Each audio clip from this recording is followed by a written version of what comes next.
சிவபெருமானது 64 திருவிளையாடல்கள் குழியும் வையையும் அழைத்த படலம். 8வது படலம். முன்னர் நடந்த திருவிளையாடலில் இறைவன் அருளிய வடவாயு என்னும் பசி நோயால் பூதகணத் தலைவனான குண்டோதரன் தடாகை தேவி ஏற்பாடு செய்த திருமண விருந்தின் உணவு முழுவதையும் உண்டான். எவ்வளவு உண்டாலும் அவனுடைய பசி தீரவில்லை. மாறாக பசி இன்னும் அதிகரித்தது. அதனால் குண்டோதரன் மதுரையின் இறைவனாகிய சொக்கநாதரை அடைந்து, ஐயனே, தாங்கள் அருளிய பசியால் என் பசி தீராத நோயாகிவிட்டது. கருணை கொண்டு இதனை போக்கி அருள வேண்டும் என்று பணிவுடன் வேண்டினான். குண்டோதரன் மீது இரக்கம் கொண்ட சொக்கநாதர் உலகமெங்கும் அன்னம் அளிக்கும் அன்னபூரணியின் சக்தியை தன் உள்ளத்தில் நினைத்தார். உடனே அங்கே உயிர் அன்னம் நிறைந்த 4 பெரிய குழிகள் தோன்றின. இறைவன் குண்டோதரனை நோக்கி, பசி நோயால் வாடும் குண்டோதரனே, இந்த அன்னக்குழிகளில் உள்ள உயிர் அன்னத்தை உண்டு உன் பசியை தீர்த்துக்கொள் என்று அருளினார். இறைவனின் ஆணைப்படி குண்டோதரன் 2 கைகளாலும் அன்னக்குழிகளில் இருந்த தயிர் அன்னத்தை எடுத்துக்கொண்டு உண்டான். இறைவனின் கருணையால் குண்டோதரனை வாட்டிய பசி நோய் மறைந்தது. அவன் வயிறு பெருத்தது. உண்ட மயக்கத்தால் பூமியில் விழுந்து இங்கும் அங்கும் புரண்டான். சிறிது நேரம் கழித்து அவனுக்கு கடும் தாகம் ஏற்பட்டது. உடனே குண்டோதரன் மதுரையிலிருந்த எல்லா நீர்நிலைகளையும் தேடி சென்று அவற்றின் நீரை குடித்தான். ஆனால் மதுரையின் நீர்நிலைகள் வற்றினாலும் அவனுடைய தாகம் தீரவே இல்லை.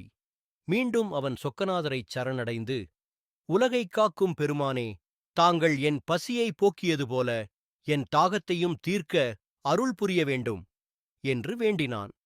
குண்டோதரனின் துயரத்தைக் கண்ட சொக்கநாதர் தன் தலையில் குடியிருந்த கங்கையை நோக்கி, கங்கையே, நீ மதுரை மண்ணில் ஒரு பெரிய நதியாக விரைந்து ஓடி வருவாயாக என்று கட்டளையிட்டார். அதற்கு கங்கை, முன்னரும் இப்போதும் அடியாள்களின் பொருட்டு என்னை அழைக்கிறீர்கள். என்னுள் நீராடுபவர்களுக்கு பக்தி, அன்பு, மெய்ஞானம் மற்றும் வீடுபேறு கிடைக்க அருள் புரிய வேண்டும் என்று வரம் கேட்டாள். இறைவனும் அவ்வாறே அருள் புரிந்தார். உடனே கங்கை அளவற்ற வேகத்துடன் பெரிய நதியாக மரங்களை பெயர்த்துக் கொண்டு மதுரையில் பாய்ந்து வந்தது. இறைவன் குண்டோதரனை நோக்கி, இந்த நதி நீரை பருகி உன் தாகத்தை தீர்த்துக்கொள் என்று அருளினார். குண்டோதரன் ஆற்றின் அருகே சென்றிரு கைகளாலும் நீரை வாரிக் குடித்தான். அவனுடைய தாகம் உடனே தீர்ந்தது. குண்டோதரன் கையால் பருகப்பட்ட இந்த நதி பின்னாளில் வையையாறு என்று அழைக்கப்பட்டது. தாகம் தீர்ந்த குண்டோதரன் மகிழ்ச்சியுடன் இறைவனின் திருவடிகளில் வீழ்ந்து வணங்கினான். ஆனந்தத்தில் பல பாடல்களைப் பாடினான். அவனது பக்தியை பாராட்டி சிவபெருமான் குண்டோதரனை சிவகணங்களின் தலைவராக நியமித்தார்.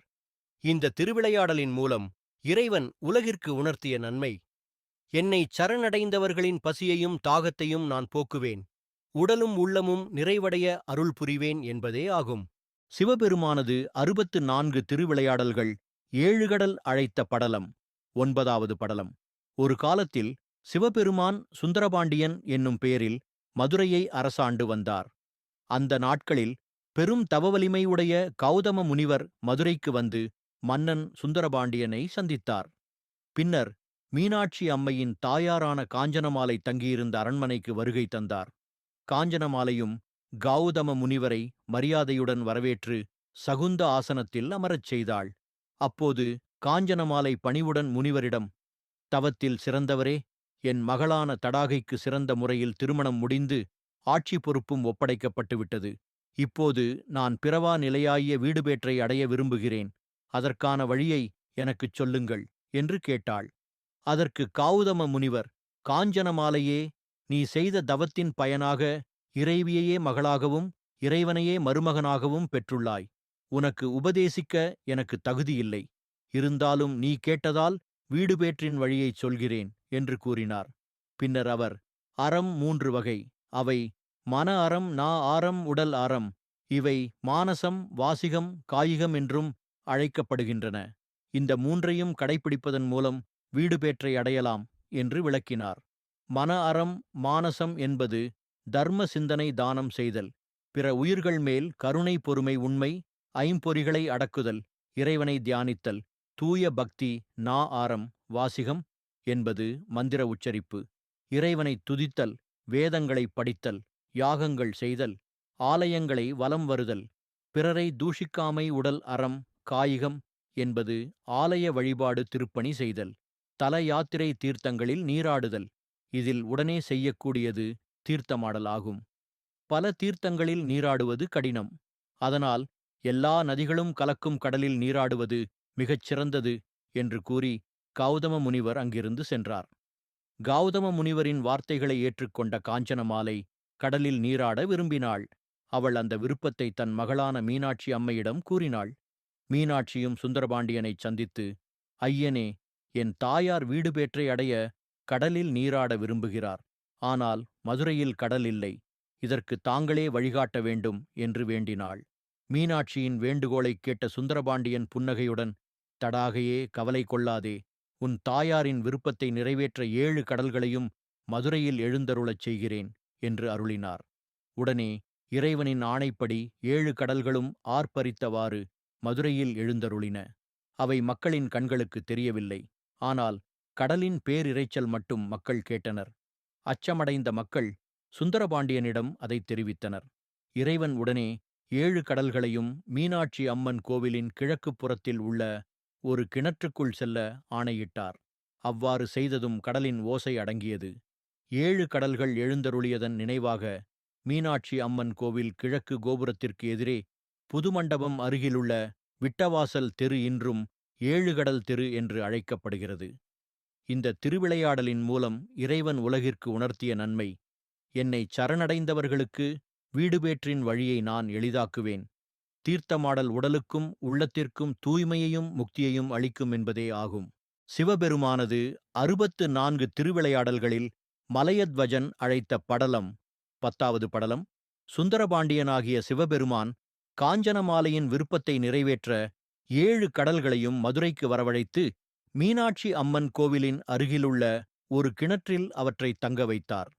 இந்த செய்தியை இறைவியான மீனாட்சி அம்மை தன் தாயான காஞ்சனமாலையிடம் தெரிவித்தாள் மற்றும், அம்மா, கிணற்றில் கடல் நீர் எழுந்தருளியுள்ளது, நீங்கள் தீர்த்தமாட வரலாம் என்று அழைத்தாள். மீனாட்சியும் சுந்தரபாண்டியனும் கடல் நீர் தங்கியிருந்த அந்த கிணற்றின் அருகே வந்து அமர்ந்தனர்.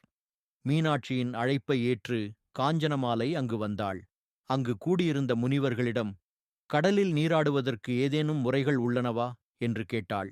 அதற்கு முனிவர்கள், காஞ்சனமாலையே, கணவன் இருந்தால் அவர் கையைப் பற்றியும் மகன் இருந்தால் அவன் கையைப் பற்றியும், இரண்டும் இல்லாவிட்டால் பசுவின் கன்றின் வாலைப் பற்றியும் தீர்த்தத்தில் நீராடுவது முறையாகவும் என்று கூறினர். இதைக் கேட்ட காஞ்சனமாலைக்கு மனம் மிகுந்த வருத்தம் ஏற்பட்டது. எனக்கு இப்போது கணவனும் இல்லை, மகனும் இல்லை. கன்றின் வாலைப் பற்றியே கடலில் நீராட வேண்டுமா என்று மனதில் வேதனை கொண்டாள். இந்த வருத்தத்தை அவள் தன் மகளான மீனாட்சியிடம் தெரிவித்தாள். தாயின் மனவேதனையைக் கேட்ட மீனாட்சி சுந்தரபாண்டியனிடம் சென்று, ஐயனே, என் தாயின் விருப்பத்தை நிறைவேற்ற தாங்கள் 7 கடல்களையும் மதுரைக்கு வரவழைத்தீர்கள். ஆனால் இப்போது கணவனும் மகனும் இல்லாததால் கன்றின் வாலைப் பற்றியே தீர்த்தமாட வேண்டும் என்று அவள் வருந்துகிறாள். இதற்கு தாங்கள் ஏதேனும் அருள் செய்ய வேண்டுகிறேன் என்று பணிவுடன் கேட்டாள். மீனாட்சியின் வேண்டுகோளைக் கேட்ட சுந்தரபாண்டியன் மலையத்வஜ மன்னனை மனதில் நினைத்தார். அந்தக் கணமே மலையத்வஜன் அங்கு எழுந்தருளினார். தன் மகளைப் பெற்ற பயனை நினைத்து அவர் சுந்தரபாண்டியனை வணங்க முயன்றார்.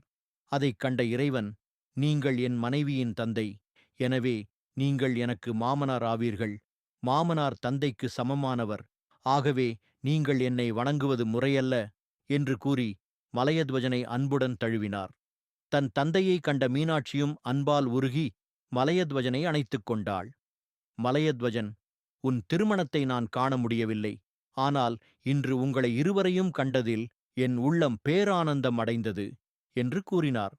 காஞ்சனமாலை தன் கணவனின் அருகே வந்து அவரது கையைப் பற்றிக் கொண்டு நமசிவாய் என்னும் திருமுறையை உச்சரித்தபடி கடல் நீரில் தீர்த்தமாடினாள். தீர்த்தமாடல் முடிந்ததும் காஞ்சனமாலையும் மலையத்வஜனும் இறைவனின் அருளால் 10 பாசங்களையும் நீக்கி மீண்டும் பிறவாத வீடுபேற்றை அடைந்தனர். உடனே சிவலோகத்திலிருந்து தேவ விமானம் ஒன்று வந்தது. அவர்கள் இருவரும் அதில் ஏற அங்கிருந்தோர் அர அர சிவா என்று துதிக்க தேவ விமானம் சிவலோகத்தை நோக்கி மேலெழுந்து சென்றது. இதைக் கண்ட மீனாட்சி சுந்தரபாண்டியனிடம் சென்று, ஐயனே, என் தாய் ஒரே ஒரு கடலில் நீராட விரும்பினாள். ஆனால் தாங்கள் 7 கடல்களையும் வரவழைத்து என் தந்தையையும் அழைத்து இருவருக்கும் வீடு பேற்றையும் அளித்தீர்கள். இனி எனக்கு எந்த துன்பமும் வராது என்ற உறுதியை தந்துள்ளீர்கள் என்று கூறினாள். மீனாட்சியின் வார்த்தைகளை கேட்ட சுந்தரபாண்டியனும் மிகுந்த மகிழ்ச்சி அடைந்தார். இந்த திருவிளையாடல் மூலம் இறைவன் உலகிற்கு உணர்த்திய நன்மை, மதுரை மீனாட்சி அம்மன் கோவிலில் உள்ள 7 கடல் பொய்கை தீர்த்தத்தில் நீராடுபவர்களுக்கு பிறவி நீங்கும்.